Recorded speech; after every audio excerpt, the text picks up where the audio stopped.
curriculum course, and I'm a scientist. I worked in fisheries genetics at Southern Illinois University, Carpenter, back in the latter 80s, early 90s. And I worked in the field of Darwinian evolution, my thesis was, for my master's thesis was, how did this fish evolve into this fish?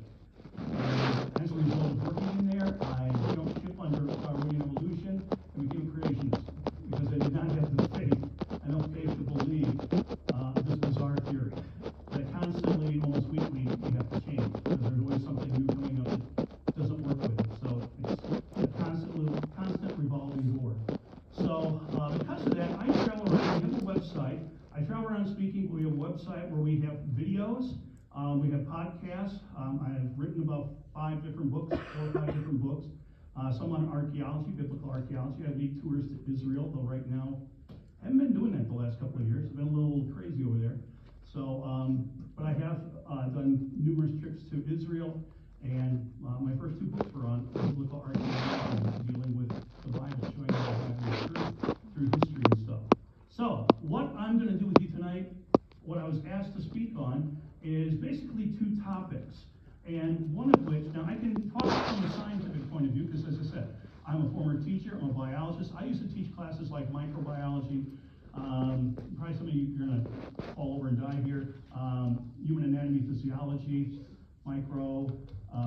environmental biology, cytology, AP biology. I used to teach the upper level stuff in high school. So most of my teaching career was in that. And used to love human anatomy, micro, 2 of my favorites. Also, I teach marine biology. I still do marine biology trips down to the Florida Keys every single Easter. I take about 25 students or so and go down. We rent out a hotel on a little island down there. We do this at Easter time and teach marine biology, and students get credit for it through school and stuff, because I'm a teacher, so they can do that and everything. So, and written books on that too. So, because of my science background, as I said, I'm a published scientist, mostly in the field of genetics, but I know what that field is like. I also am a born-again Christian, became a Christian when I was in 8th grade. And the thing is, I do a lot of talking and have a lot of experience in speaking with people on, is the Bible and science on 2 different mountains with a chasm in between them that is bottomless? No. I'm going to show you tonight that the Bible is scientifically accurate. Now, this, you guys know what a science book. Here is a science textbook, eh? Matter of fact, this is an old biology book. I used to teach out of this one, in fact. There for a while, back in the early 90s, latter 90s, this was the #1 selling textbook in the United States for high schools, public schools. So I'm very familiar with this book. I used to teach out of this. This is a science textbook. Do you know that science textbooks have to be rewritten constantly? And we were just talking earlier, I'm writing a book on marine biology. I've already written a book. I have to re-edit it. Why? Because the science changes. So this week finally it's going to go to the publisher, and we're going to start getting this thing published, the new one, because there's new stuff that's come out. When I taught in the state of Illinois, sorry, that's where I was born and grew up. But yeah, so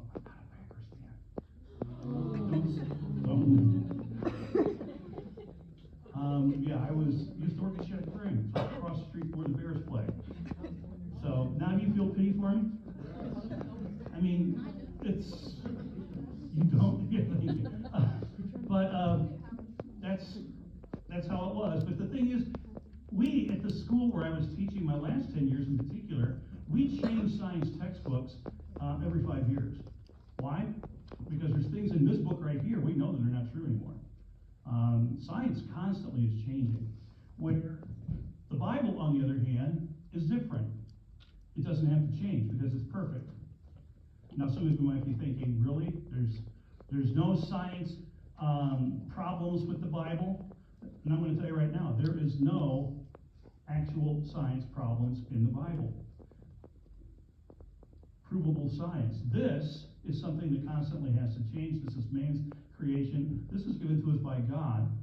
And the thing is, this never claims to be a science textbook. It's not loaded with a lot of science. But there are science things in here, which is why I'm going to take some time here. But the first half hour of this program, I'm going to talk to you about science things that are found here in the Bible that scientists disagreed with for centuries, in some cases over 1,500 years. And then finally science caught up and said, wow, the Bible was true on this. So when you find something that seems to be a difficulty in the Bible, a science untruth in the Bible, you better investigate that very carefully, because you're going to find out, as I'm going to show you examples of that tonight, how the Bible is accurate. Like I say, this is not a science textbook. It doesn't claim to be a science textbook. But it comes to us from a perfect God. And our perfect God, because he is holy and perfect, if he says something, it's going to be perfect. So if he puts a science fact in here, it's going to be perfect. It's going to be true. No, like I say, science may disagree for a while with it. That's what's going to happen. So what we're going to do to start with, like I said, we're going to go through science. Then we're going to hit the history, archaeology things. You see I have a few little artifacts up here. We're going to talk about some of these. But as we get started with this, let's just begin by explaining how we're going to do this. For the science portion, I'm going to take disciplines of science. Now, I am a biologist, but there are other sciences that I can talk about too, because actually in elementary and middle school, I taught all the different branches of science. You do that when you teach those schools like that. But anyway, for instance, we're going to start with astronomy. Give you an idea. Now, the Bible, it's not a book on astronomy, but there are astronomical points in here that I'm going to show you are true. Did you know that until just recently, scientists stated in textbooks now at universities, this is what was taught at universities, colleges, public schools, that the universe was actually contained. The universe had limits to it. They used to teach this until just recently. Now we know it's not. Today, scientists, because we have the Webb Space Telescope, there was the Hubble telescope before that, and when the Hubble went up in particular, they started realizing, wow, the universe is just getting bigger and bigger and bigger. It's not contained. It just keeps going. There is no limit to it, apparently, which is exactly what the Bible said. Because when you look at the Bible and we see what Jeremiah wrote under the inspiration of God, in Jeremiah 31 verse 37, it says, if the heavens above can be measured and the foundations of the earth below be explored, if. In other words, he says that can happen without cast off Israel. Cast off Israel, thus the heavens have no limit, which is exactly what the Bible is saying here. Or let me give you another one. Another true fact, science thing where they disagree. Did you know how many stars there are? Do you know that in just till not even 100 years ago, they used to teach that there's certain numbers of stars? Back in the year 140 AD, there was a guy named Ptolemy. There was a lot of different Ptolemies. If you're going to look this up, and I do encourage you to look it up. Look up Ptolemy, and you're going to find the one around 140 AD that he decided to go out one night and count the stars. So I don't know, maybe he grabbed a bucket of chicken or something like that and a blanket, laid down in his backyard, just started counting 1, 2, 3, whatever. But the thing is, as he was doing this, he came up with 1,056 stars. Now, what is amazing is that was taught as a scientific fact for about 1,500 years. Until you get really to about the time of the 1600s, finally we get to Kepler. Kepler, and this is what Kepler said. If you took any scientific class, any class at any university, and passing on the exam, you have to put down 156. If you said there was 158, wrong. Kepler said, there's so many, they're so close together, I bet he double counted some. So Kepler, I don't know, ordered Chinese one night or a pizza, laid out in the backyard, started counting the stars himself. He came up with 1,005. He said, yep, Ptolemy double counted some. And that's what was taught for the next few hundred years. Then they put the space telescopes up, the Hubble, and they're like, whoa, we can't count them all. You can't count all the stars. And we now know with the Webb scope too, there's no way you can count the stars. They're uncountable. What does and this is what science taught though. Science taught that those were the numbers of how many stars there were. So if you were taking what the Bible says, it's disagreeing with what science is saying. Science constantly saying, oh, the Bible's wrong in this because you can count the stars. But look what it says in the book, again, of Jeremiah, chapter 33, verse 22. And this is out of the God's Word translation, just to make it a little bit easier to understand. I will multiply the descendants of my servant David and the Levites who serve me like the stars of heaven that cannot be counted. You see that? Right there in the Bible is saying stars cannot be counted. Scientific fact. Not long ago, science finally caught up with what the Bible was teaching, and now agrees it. I mean, we could go on with astronomy. Let's go to another science. Let's go to meteorology. Oh, good. Meteorology, that's a fun one. We have precipitation going on outside right now. How exciting is that? But meteorology, believe it or not, the Bible has more, I believe, on the science of meteorology than just about anything else of other major branches of science. It's loaded in here. There's so much on meteorology that, again, we did not understand for a long time, but the Bible always had it. It wasn't until the 1600s that scientists realized that wind, like we have outside tonight, wind moves in circuits. In other words, in organized patterns. Now, what does that mean? For centuries, scientists taught that winds were random. It would blow here and then disappear, would blow there, disappear. There was nothing set up in organized pattern to it. But look what the Bible states. In the book of Ecclesiastes, chapter 1, verse 6, the wind blows to the south, then goes around to the north. Round and round the wind goes on its circuits, and the wind returns. Circuits. It's moving around on a pattern. Like an electrical circuit, there's a pattern to it. When it's not broken, there's a pattern. Same thing. It's the same wording. Even in the ancient Hebrew, it's the same thing. God said this to Solomon around 950 BC. And the thing is, God had it right. Science had it totally wrong for centuries, a couple millennia. And we now know, scientists now teach, yes. And we know this. You can't watch the weather forecast without seeing pictures like this one here, a NASA satellite photo, showing you how the wind. We have the Gulf Stream moves in a circuit. We have hurricanes that come and move in a certain circuit. High pressure systems move one way, low pressure systems move the other. And the thing is, they are rotating and moving throughout the planet on scheduled patterns. That's why scientists now, we can predict the weather. Really, we can predict the weather? I had a student one time that was failing. He took my biology class 4 years, and he was still failing. His senior year, he was still failing at an under, like a 48% grade. The guy actually, I kid you not, I had him in detention one night, and he was contemplating suicide because he said, I'm a failure. And I think his name was Richard, and I said, Richard, you're not a failure. You got a 48 in my class. And he says, yeah, I'm going to fail again. But I said, you're not a failure. I said, you have the makings of being somebody that people will want to listen to. I could see you, Richard, as being someone that people will get up in the morning and listen to what you want to say. They will plan their days and their weeks by what you say. He's like, who would do that with me? I only got a 48. I said, Richard, you have the makings of being a TV weatherman. He looked at me puzzled, and I said, do you know of any weatherman that is correct even 48% of the time? I said, you're way above them. Changed his life. He went around, he went to college, he did graduate finally. He went to college, and last I heard, he was in college studying meteorology. True story. Weird things.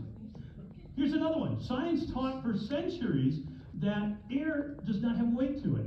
I remember teaching elementary school with like first and second graders. It was one of the hardest things for them to understand. When I would take like a beaker and sit it on the table and then ask him what's in there, and he would take nothing. No, there's something in there. Yes, there is something in here.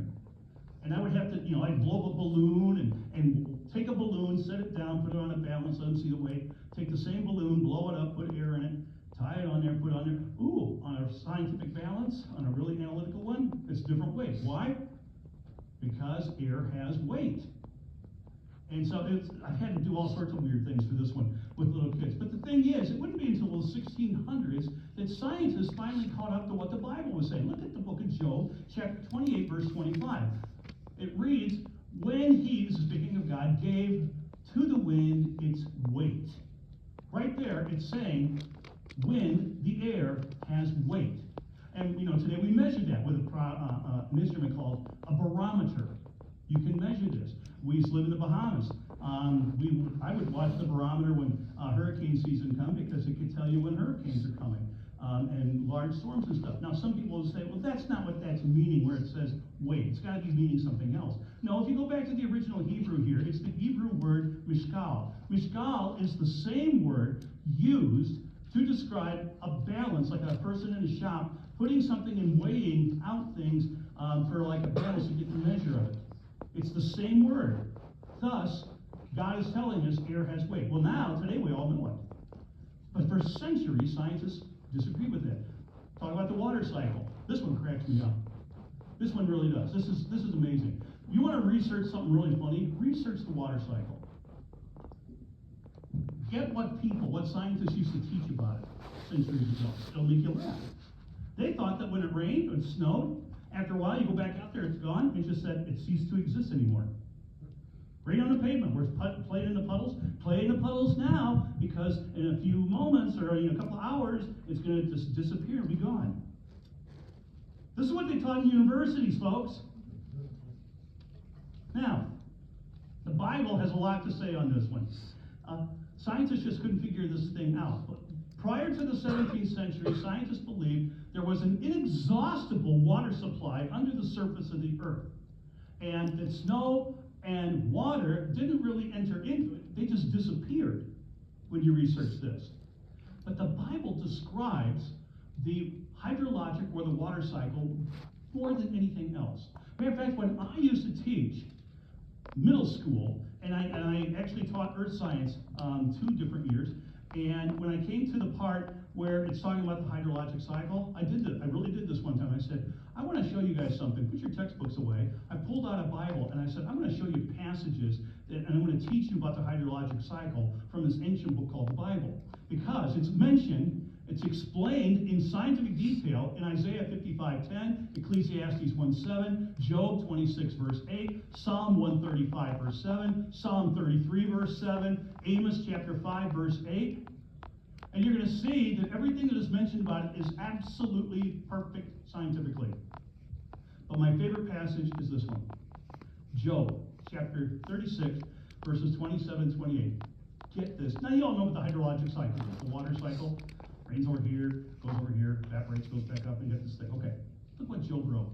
By the way, this is the oldest book in the Bible. Look what it wrote. Under the influence of God, he says, for he, talking about God, draws up the drops of water. They distill. That's like evaporation going into the atmosphere. Distill his mist in rain, which the skies pour down and drop on mankind abundantly. Now you go back to the first part of this verse. He draws up the water, it distills, it goes down, it goes back over, and you see the whole cycle. Right here, in these 2 verses, is the actual scientific explanation. And I love how it even uses the word for distill. The closest English equivalent for the Hebrew word here. This is scientifically accurate, folks. This is amazing. Or one of my favorite subjects. As I say, I've done a lot of time teaching about the oceans and stuff, oceanography, marine biology and stuff. Actually, that's a picture of me. I'm the guy on top there. And this is down in the Florida Keys on that marine biology trip. But let's talk about oceanography, because the Bible has a lot to say on that. By the way, there's more on meteorology. We just don't have time. I only have a few minutes here to talk with you tonight. So let me show you what science says, or what the Bible says about this. Now, first of all, the seas are not just large swimming pools. I mean, I like to think of them that way, but they're not. They actually contain rivers in them. Now, we don't call them rivers in the ocean. We call them currents. Now, the Gulf Stream, for instance, which is off the east coast of the United States, was actually a relative of Benjamin Franklin who discovered that. He was a merchant sailor and discovered that, and so it was plotted. That was in the 1700s, just a couple hundred years ago. And they used to say that out in the ocean, there are none. Out in the vast ocean, it's just a big pool. There's like a swimming pool. There's no real currents. There's no powered filters running it, so it's just water. That's what they used to teach. Until 1769, that's what was being taught. But actually, it was the year 1847 that a milestone happened that changed everything in the way that scientists thought about the oceans. Because there was this naval captain in the U.S. Navy, his name was Matthew Murray. He's the father of modern oceanography today. He discovered these worldwide patterns of winds and currents. How did he figure it out? Well, he's a naval captain. Did it see? No. He did it in his bedroom. Because he was a Christian. And he studied. He just didn't read his Bible. He studied his Bible. And this is just before the Civil War. He was reading one day, Psalm chapter 8, verse 8, where it reads, "The birds of the heaven and the fish of the sea, whatever passes along the paths of the sea." He stopped as he looked at that phrase, the paths of the sea. That sounds like a river, like a current going through there, but that's out in the ocean. Science tells us there are none out there. He actually went to the U.S. Navy Board with this Bible verse and said, "Can I please have a ship to go examine this? Because I believe that the Bible's true. Let me go out and show it to you." And he did. They granted him a ship. He traveled all over the world, and he mapped the ocean currents. He was the first person to do it. Born-again Christian, discovered it by reading his Bible. Isn't that cool? But it was against everything that science was saying. Nobody would agree with him when he started out to do that. But they all did. Today, he's known as the pathfinder of the sea because of that verse. Scientists also taught for centuries that the ocean floor was totally flat. Matter of fact, I have some really, really old science books, oceanography books, that still talk about that the ocean floor is totally flat. Between Europe and North America, Africa, and South America, it's just a flat plane on the bottom. They call it the abyssal plain. That's what was taught for centuries.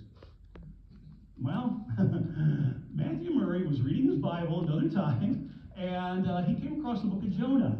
And as he was reading in the book of Jonah, when Jonah was swallowed by the great fish, now this guy believes that the Bible's the Word of God, so if God said it, it's going to be true. He came across this: "The waters closed in over me to take my life. The deep surrounded me. Weeds were wrapped around my head at the root of the mountains."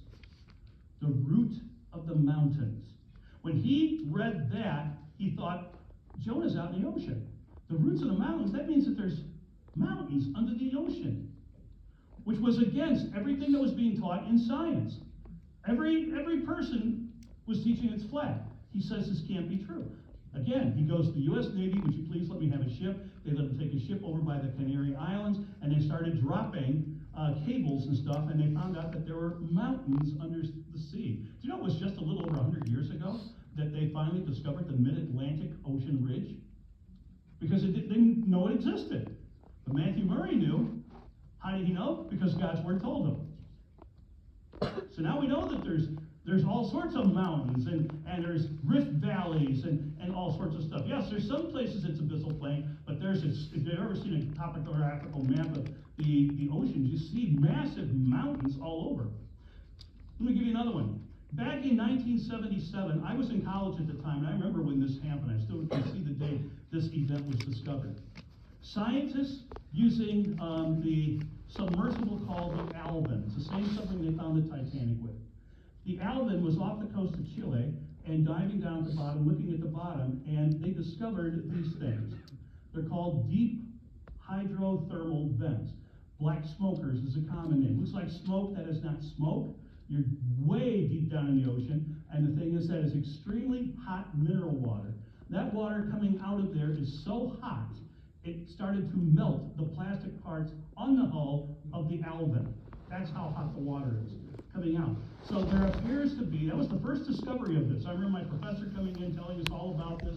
The thing is, this actually was in the Bible too, because they didn't know about these things. This was just discovered in 1977. Yeah, take a look at what it says in the Bible. Since that discovery, by the way, they have found other ones. In all of the oceans, and matter of fact, even in some freshwater lakes in Asia. Really super deep lakes, they have found that there are springs at the bottom of the sea, spewing forth water. Job, go back to the oldest book, Job chapter 38, verse 16. Have you entered into the springs of the sea or walked in the recess of the deep? Right here it's telling us there's springs of water in the deep. Exactly what was discovered. It was in the Bible. Now, time does not allow me to go into other branches of science. If you want to, on our website, and our website's totally free on stuff, we have a whole series on science in the Bible where I talk about the Mosaic Health Code. Matter of fact, just Saturday, I was speaking in Milwaukee on 2 parts of the Mosaic Health Code. You're wondering what that is? It's the code that God gave Moses around 1450 BC, medical stuff, and it's all still in use today. It's a perfect health code. The nutrition that is mentioned, the diet that is mentioned in here, all these different things. We could get rid of most diseases if we followed this health code. We could get rid of cholera, diphtheria, we could get rid of tetanus, we could get rid of dysentery, all sorts of things if we followed this health code. We would be much healthier people. As a matter of fact, in the state of New York, if you sign a document, if you're Jewish, for instance, Orthodox Jews follow this code even to this day, do you know they get a discount on their life insurance? Because the insurance company knows if you follow this health code, you're going to live longer. Chances are, anyway. It's the perfect diet. You want to lose weight? This is what you do. God even tells us in the health code, be physically fit.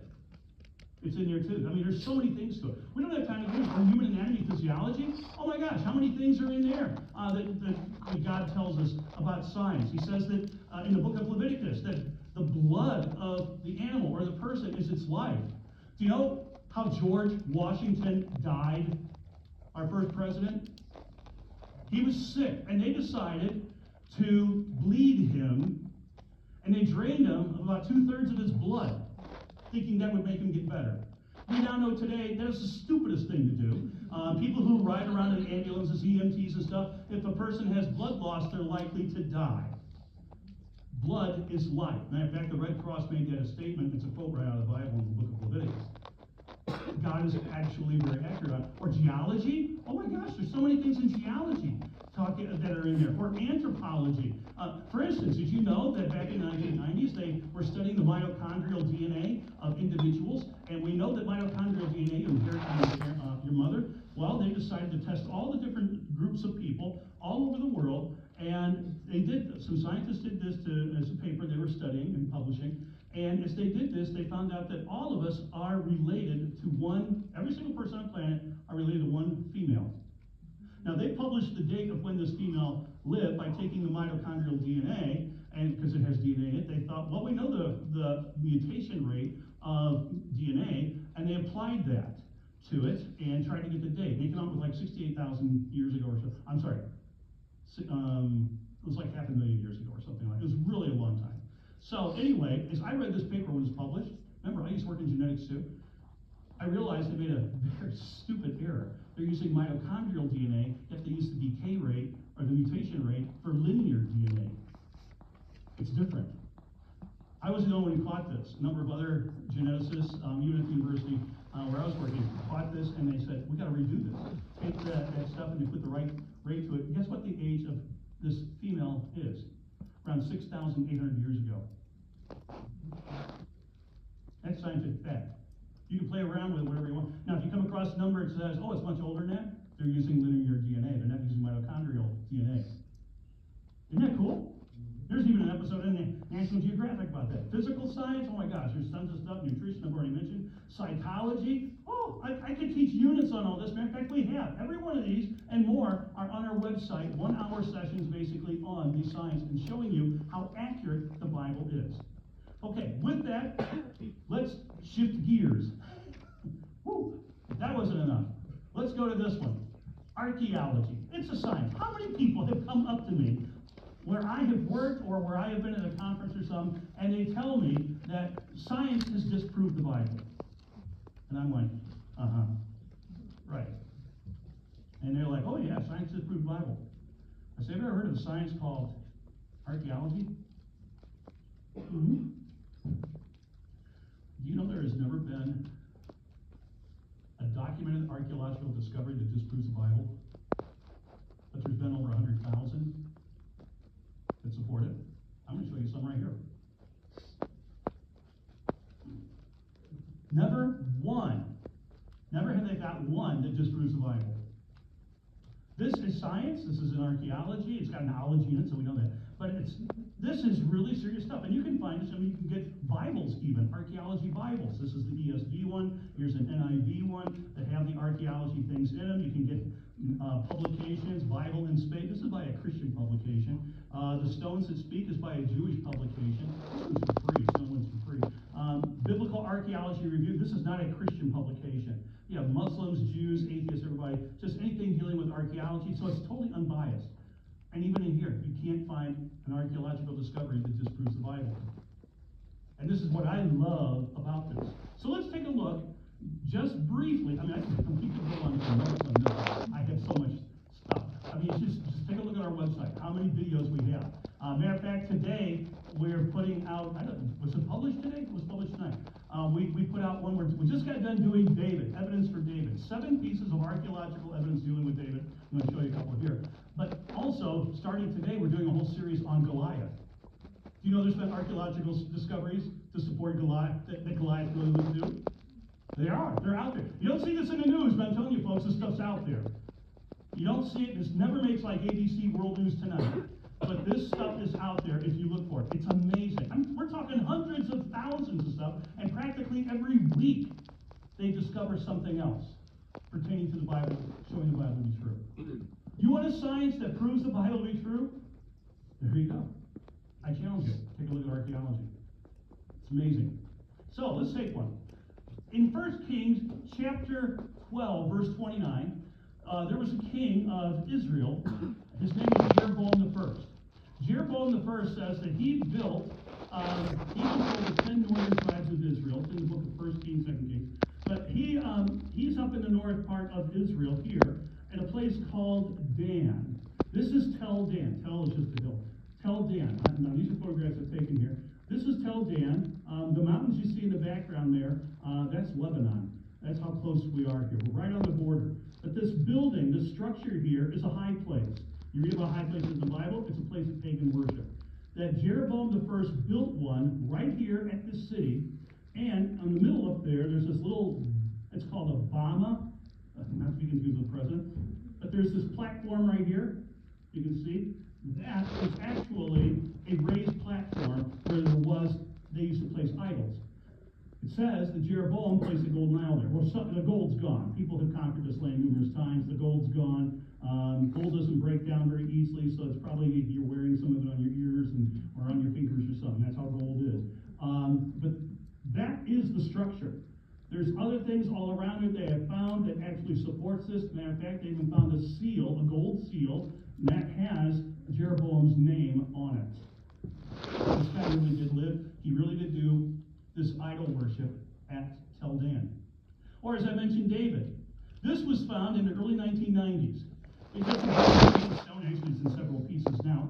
But this was a monument, what we call a stele. It's about, the whole thing is probably just under a meter high. It's quite thick. Inch-wise, it's probably about 14, 16 inches thick. It's a pretty good size. Hefty rock. But you notice it's got inscription on it. When they discovered this in the 1990s, they were digging up at Tel Dan, the same place, just about 200 yards from where I just had you look at that other picture, where the idol was. This is about 200 yards away. They were digging what was the remains of a wall. And as they dug this out, one of the gals who was digging on this thing found this block that had been busted up and reused as a wall, and she started cleaning the mud off and stuff, and she screamed out, "We have writing." They went over and they cleaned this up, and what they have here, when they cleaned up, they found the name of Ahab, Jehu, Azariah, Jehoshaphat, Hazael, all people mentioned in the Bible who fought these battles. But you'll notice there's a little highlighted area there. Now, ancient Hebrew does not have vowels, and so it reads from left to right. Right to left. Right to left. So you guys start over here. And the first 3 letters there say Bayet. Bayet means house. The next 3 letters, David. House of David. You put in the vowels, David. That was the first time they ever found David outside of the Bible in any archaeological discovery. This made world news tonight. This was a remarkable discovery. But just weeks after that was discovered, another piece of evidence was found. This is the Moabite stone, stands just shy of 2 meters high.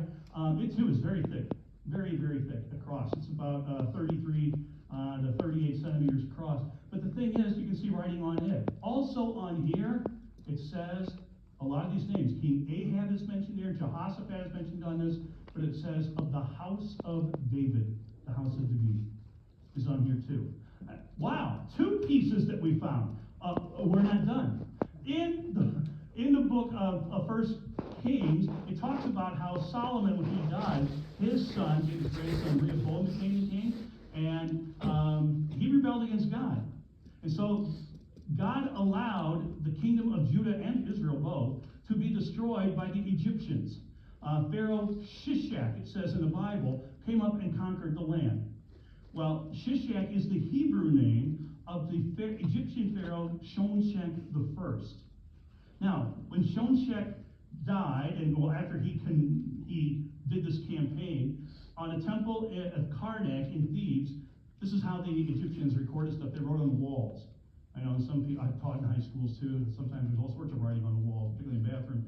But this is how they used to do it in their temples. How bad is that? But they would write on their, don't go writing on the walls of the church here, okay? But that's what they would do. They would write their history. So this is Shishak, or Shonshek I, and he is, all these little cartouches that you see around here are cities that he conquered, or places, or kings that he conquered.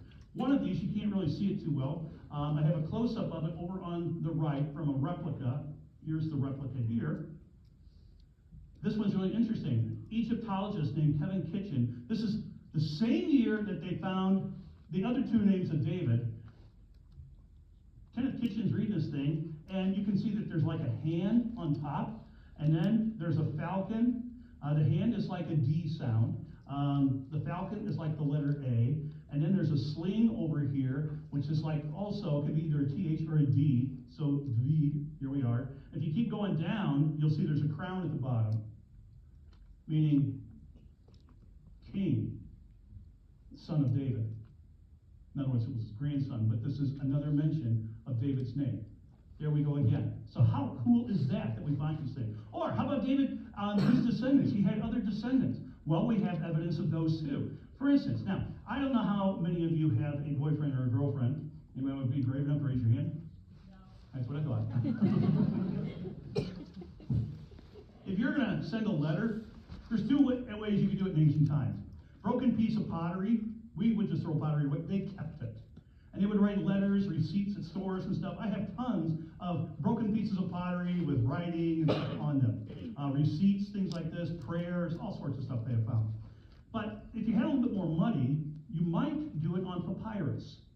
So if you wrote a letter to your loved one, like back then, the heart was not, in many cultures, the seat of emotion. It was the colon in many things. So from your colon, can you imagine, coming up to Valentine's Day, right?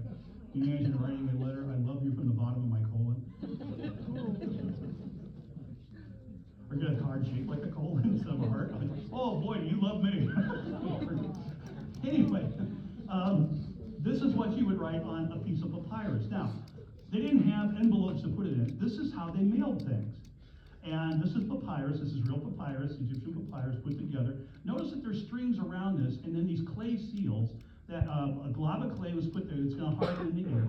And they would put these seals here, and then they would take their signet ring and press into there with their signet, with their name or whatever, their symbol, onto this, and then it would be sent with a messenger to go take somebody. Now, when you got it, if it looked just like this, you know nobody has read your mail. If it was broken, these things are gone, somebody's tampered with your mail. And so kings, officials, and stuff like this who had money, they did this a lot. Hundreds of documents and stuff like this, and thousands in some cases, would be used. Now, when you opened it, you just broke off the clay thing, throw it in the trash or whatever, just throw it on the ground. We know that because literally around just Jerusalem itself, in the old city of Jerusalem, they have literally found over thousands, literally thousands of these with different names and stuff like that. Some we have no idea who they are. Actually, there's about 79 have biblical names on them. And some of these have the descendants of David. What we call these are bulla. This little thing here is a bulla.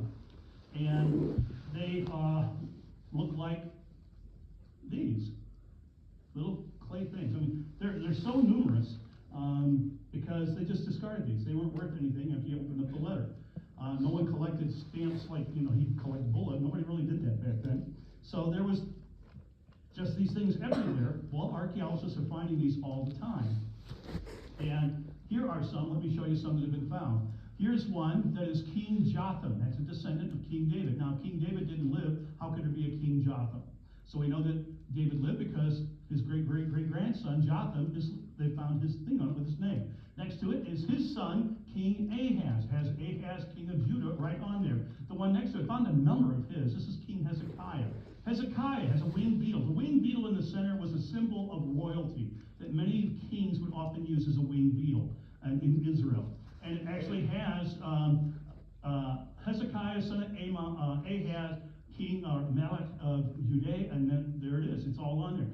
His son, King Manasseh, there's a winged beetle on the top, has his name on here too. We know it, those things. Or how about this plaque here? This plaque is so interesting because what this is, it's a burial plaque.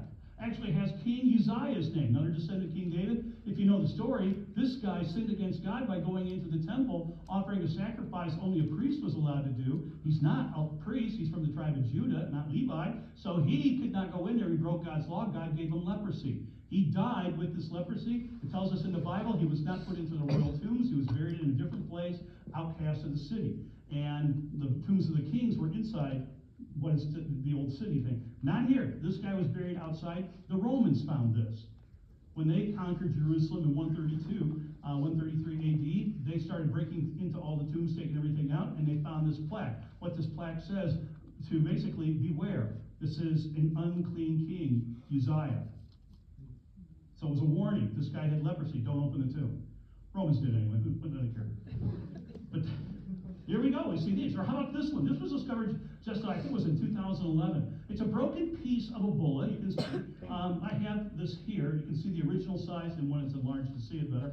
But you can see it easy on here. It has the name Isaiah. Isaiah. And it even says, it appears to say, there's one letter missing, but it appears to be the word prophet. The prophet Isaiah. By the way, Isaiah and Hezekiah lived in Jerusalem at the same time. Where they found this one, 10 feet away in the same ash layer, was one for Hezekiah. How cool. Or how about King Ahab's ring? Yes, evil King Ahab has his name right on there. It's in a private collection. Or right next to it is Jezebel's seal. Now this is not a bulla. This is actually, that's an opal that's carved on. You can see the top of it's damaged. It had a little screw. It was worn as a necklace. But I have an enlargement of it. What they would do, just to give you an idea, as I said, they would sign documents and stuff. She would take this off. It's only about this high. She would take it off and she would press it into a piece of clay to seal the documents and stuff. And it has her name. How do we know it's Jezebel? It's very simple. This one has her name right on here. First of all, it says in the Bible she's Phoenician. This winged like lion at the top, that's a Phoenician symbol, meaning royalty. It tells us in the Bible she was the daughter of the king, a princess of Phoenicia. There's a winged beetle in the center. She becomes the queen of Israel, thus the winged beetle. There's a falcon in there, again, that's indicating royalty and stuff. There's a lotus flower down here at the very bottom, this little curvy thing. That means a princess, but it has 4 letters. I know you can't see it with this, and it's too dangerous to fall. But there's 4 letters around that falcon that spell out Jezebel. Remember, there's no vowels. Jezebel. Queen Jezebel. Almost everybody agrees. That's Jezebel. We still have it. And by the way, King Ahab's ring, remember the story with Naboth's vineyard? In the Bible, it says that Jezebel orders the death of Naboth. He was a godly guy, to steal his land. She takes a document, writes a letter to have him executed, basically. She said, and it says in the Bible, she had it sealed with the king's ring, the king's seal. Very possibly, we don't know, he might probably have more than one. Maybe that's the same one. Or how about this one? This is the Cyrus cylinder. This is a replica. None of these are real. Okay, I got real stuff in my studio, but not here. I don't travel with these things; they're too expensive. This one's got me in a lot of trouble. Carrying this thing through an airport, TSA had often pulled me aside, thinking this is an explosive. And I tell them it's an artifact. What's an artifact? It's a piece of history. Can it explode? No. It's made of clay. You wouldn't believe how many times I've been pulled out of line. Anyway, This was discovered, and it's interesting. Now, what this is, just to let you know, anybody watch the Flintstones? Who's never even heard of the Flintstones? So everybody's heard of the Flintstones. Remember when Fred Flintstone gets the newspaper in the morning? Arnold would come flying by and throw it at him and hit him in the head and knock him over. Why? It's made of stone. This is a library book. This is a library book from Persia. This is how they did their books. Assyrians did this too. Babylonians did this too. They had things like this. On clay, they would have it when it's soft. They would make a negative, basically, of how weird this is. They would write the negative, put it on the shelf or whatever. For you to read it, you want to see what's on here. You take this out, you put it on soft clay, and you roll it. Now you can read it. When they found this, and they started reading this thing, they were absolutely amazed, because it has the name King Cyrus. Not only that, it's mentioning that Cyrus is making a decree that the Jewish temple be rebuilt, that the Jews be allowed to return to their land. This is after the captivity with Daniel and stuff. To return and rebuild their temple to worship God. Cyrus did this. Do you know what's actually mentioned in the book of Isaiah? In Isaiah chapter 44, verse 28, Isaiah writes that in the near future, whatever it says, but he says, coming is a person whose name will be Cyrus, who will order the temple to be rebuilt. Now the temple, when Isaiah wrote this, is standing there. So for him to write that the temple will be rebuilt shocked everybody, because the temple's supposed to last forever. Didn't make any sense. Also, that was written over 150 years before Cyrus was even born. Or here's another one. This is one of my favorite ones. In the book of Deuteronomy, chapter 27, God tells Moses and Joshua, when you come into the promised land, he says to Joshua, on Mount Ebal, I want you to build an altar. And I want you to cover it in plaster and write the law I give you on it. Well, this is Mount Ebal. In 1975, it didn't look like this in 75, it was just a pile of rocks. Archaeologist by the name of Adam Zertal went exploring up there and decided that there's something here, so he started pulling off with his team, pulling out these rocks. What they found was this structure here. It's a huge structure. Huge. I mean, it's not quite the size of this room, but pretty close to it. It's a big structure. He didn't know what it was. He thought it was a fort or somebody's house, but it didn't make any sense.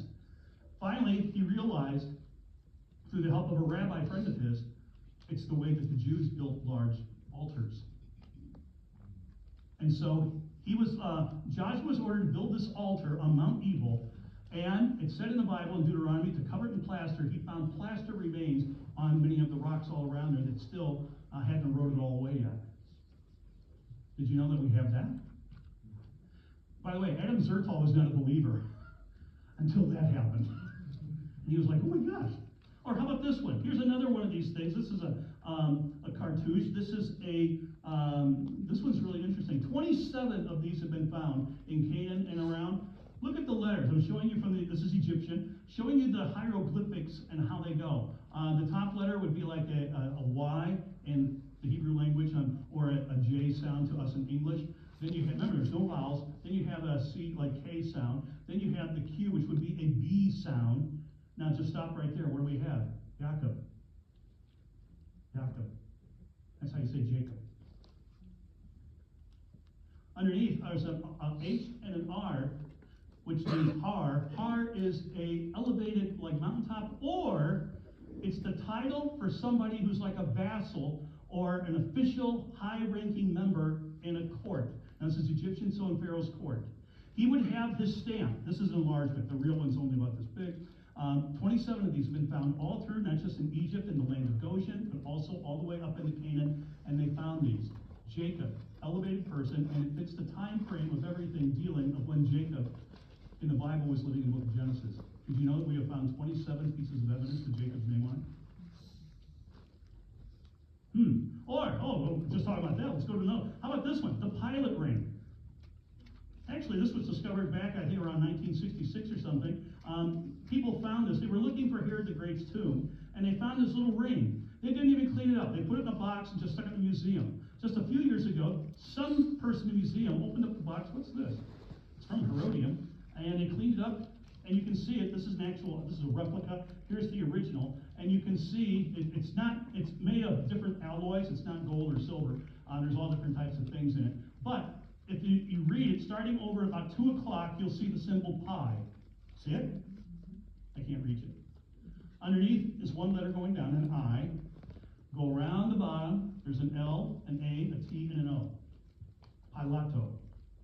That's Latin for pilot. Pontius Pilate.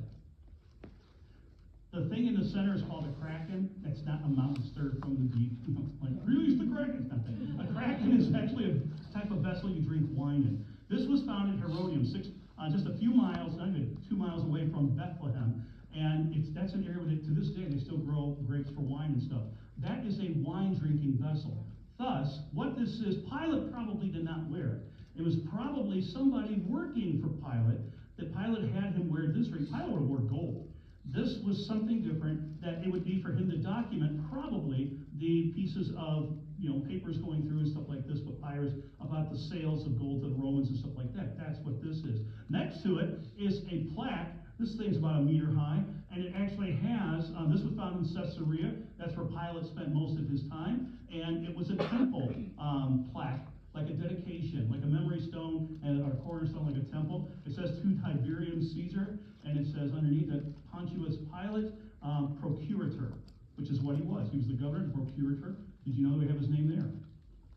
Or, speaking of Pilate, let's go to Caiaphas. Did you know that they actually, in the early 1990s, accidentally, while they were building a water park, they found a Jewish tomb, and they found this in there? This is a burial bone box, and it has the name on there. You can see inscribed, and it's Joseph.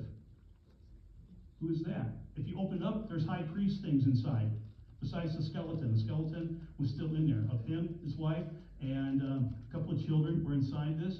The Jews would bury you, let your bones decay, or your flesh decay off the bones, and they would come back to your tomb and put your bones inside of these stone boxes, and then put them in a special place in the tomb so they can use a burial bench again. But we know that Joseph, according to this Jewish historian Josephus, he tells us Caiaphas was the nickname of Joseph, who was the high priest. Everybody knows this is the Caiaphas from the Bible. We actually have the skeleton.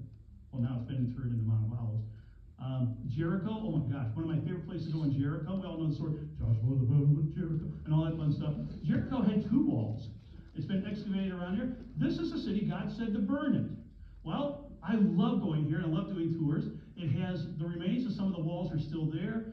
That you see on the left is a tower. The bottom part is the rampart wall, the support wall. The actual walls that fell would have sat on top of that middle section there.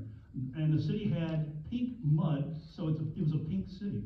And when the walls fell, was discovered, they found these things. The first real serious study going on there was in 1935 by a British archaeologist named Garstang. He found the walls all fell out, except in the north side of the city, they didn't fall. But he found that, and then in the 1950s, another archaeologist, Kathleen Kenyon, came in, and not only that, they found all sorts of signs the city was burned. Notice the white area there? That's about 1 meter thick, by the way. That's ash. The city was burned. This is my favorite photograph. When I take people there, I love to show them this. You can see the pink stones up on top, but notice at the bottom, the circular black piece over here on the right. On the left, you can see some more black. It's a wooden beam. You know it's been burned. Evidence again, Jericho was burned. Why would Jericho be burned? He didn't burn cities. And not only that, what they found inside the cities, 1990s, well, 1935, some of these were found, but in the 1990s, an American archaeologist, Bryant Wood, went back there and started excavating more. He found hundreds of clay jars filled with grain that had all been burnt. Why would the person who conquered the city not take the grain out to feed your soldiers, to feed your horses? Why would they torch the entire thing without plundering the city? It's because that's what God said. God told the Israelites, you don't take that stuff out. The gold, the silver, the iron, you put into the treasury of God. Everything else, the clothing, the food, everything says, burn it. It's exactly what they found. And according to the Bible, Rahab's house didn't fall. No? If you go to the north north wall. You can see here's the rampart down at the bottom, the big stones. That's what the walls look like. Certain sections on the north wall, which is the poor part of the town, the walls didn't fall, which is exactly the way it would be in the Bible. He also destroyed and burned the city of Hatzor. There's all sorts of evidence there, and a lot of mutilated idols. Hatzor had people from Babylon, Egypt, the Hittites, Canaanites, Philistines. Everybody came there. It was the capital of Canaan, and they brought all their idols and they worshipped. But when they excavated this just a few years ago, they found all these idols mutilated. The head cut off, the hands cut off, the feet cut off, some of them are smashed. I can show you dozens of these. The thing is, who would do that? The Egyptians wouldn't do. There was actually a sphinx there. Just like you see in Egypt, there was a smaller one in Hatzor. They just found that about 5 years ago. It's all busted up. The Egyptians wouldn't do that. The Hittites wouldn't destroy their gods. The Canaanites wouldn't destroy their gods. What nation would come in and mutilate all of the idols? There's only one that makes sense. Israel. The Hebrew people. Because God told them in the Torah, when you go into the land, you destroy the idols. How cool is that? And the last one I'll show you here, this one, oh my gosh. The most watched program we have on our website, what is it, Denise? Is it 276,000 views on this just in the last couple of years? It's called the Ipuwer Papyrus. Ipuwer is an Egyptian name. It's a poet. We don't know anything else really about him. But he's describing in here a calamity happening to his country. Now this takes place right around 1400, 1500 BC, which gives you the Bible time frame. That's about the time of the Exodus. But what is mentioned in here, it's a poem where he is describing all these things. And just listen to what some of these things are on here that he's talking about. The river, the Nile River, has turned to blood. There's no water to drink anywhere around. It's all red like blood. Plagues of frogs. There's been plagues of hail. There have been a mysterious plague of darkness that lasted 3 days. This is an Egyptian writing this. Even talks about the death of the firstborn. The 10 plagues of Egypt are on this thing. This is just a small sample. It's a very long papyrus. But again, you see evidence of the Bible. Oh my gosh, there's so much more. Here's a Babylonian thing with the name of Nebuchadnezzar on it, another one with Nebuchadnezzar, another one with his son Belshazzar. I mean, there's so many things. Piece of ivory, pomegranate, probably from the temple because it says to the house of Yahweh. How about this one here? Do you know that they have a clay found in 2010, a broken water pot found in the city of Gath with a name on it? The name is Goliath. Where's the Bible say Goliath was from? Gath. The time frame of this being dated by different methods comes out to be between 900 and 1000 and 1100 BC. Same time David lived. We could go on and on, but I think I've given you enough in this hour we've gone here to help you see, folks, you can trust the Bible.